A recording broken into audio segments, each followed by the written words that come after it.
First, I want to thank Deb for doing this, for bringing the idea that poetry, music, and art is something that's been going on for a long time, will continue to go on for a long time. It has nothing to do with the abysmal stereotype that all of us are lucky. If we're lucky enough to be put in someone else's cesspool, that's our role in what I call the penitentiary of bad taste.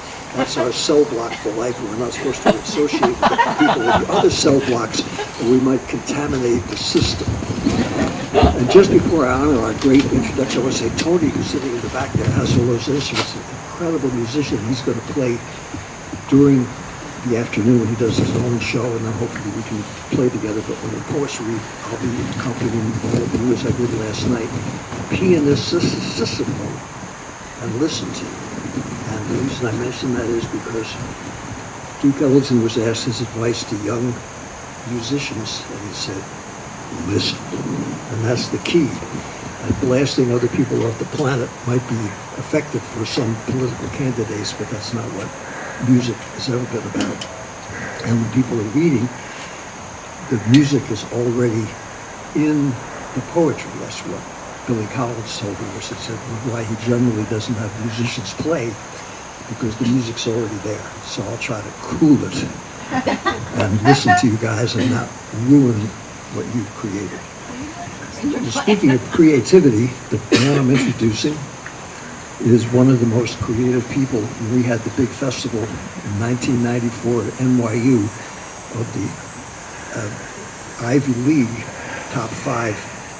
Well, I guess they're in the top 11, I don't know, but they suddenly discovered maybe Jack Kerouac wasn't just a drunken oaf from Lowell that played football and lucked out, but possibly since people were reading his books all over the world in about 22 languages, maybe he has something to offer and was as great a writer as people thought he was, but the Eastern Seaboard establishment could not accept because of the fact he came from Lowell, Massachusetts, wore a plaid shirt, kept his accent, didn't see a psychiatrist, didn't pretend to be an English-titled nobleman, wear a tweed coat with patches on the sleeve, and have a nervous breakdown or writer's block, and get a tenure professorship somewhere to be the victim in residence. He was an artist.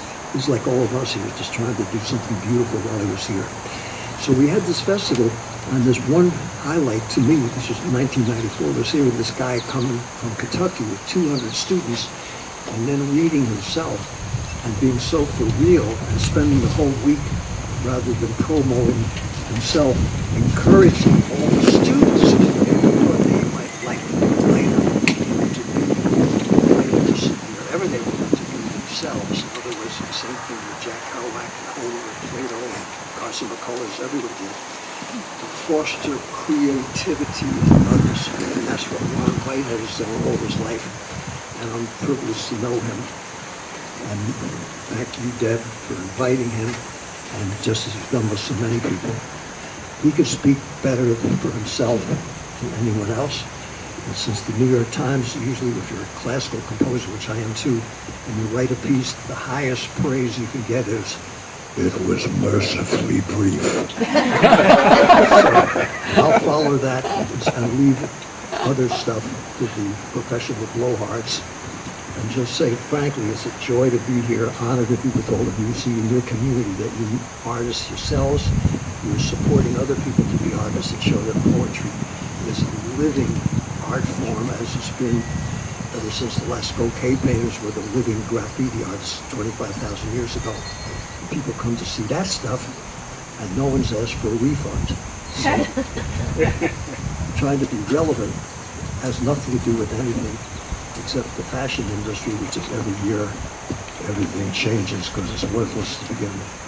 What Ron does and what all of you do is precious, always will be, and an honor just to be part of. So without further ado, Kentucky's mad, beautiful, great friend and great artist, Mr. Ron Whitehead.